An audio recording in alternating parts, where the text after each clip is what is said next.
In problem 5, we're going to get some more practice with computation. And so we may see functions like this, namely the independent variable here, z, is not on the right-hand side. So it's not in the rule.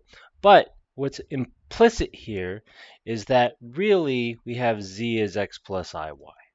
Okay.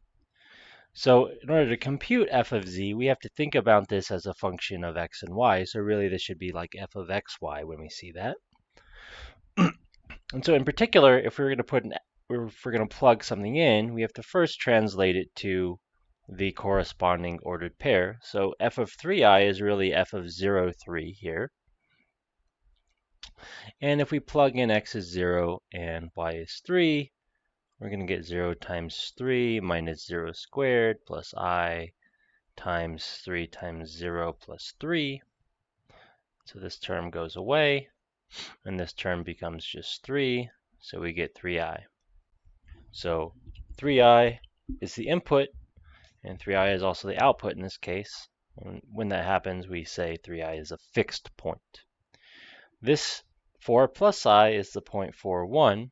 And f of 4 plus I is f of 4, 1. And so that's going to be 4 times 1 minus 4 squared plus I times 3 times 4 plus 1. And so that's 4 minus 16 is negative 12. That's 12 plus 1 is 13. That's 12 plus 13i. Lastly, 3 negative 5 we can think about as, 3 minus 5i we can think about as 3 negative 5.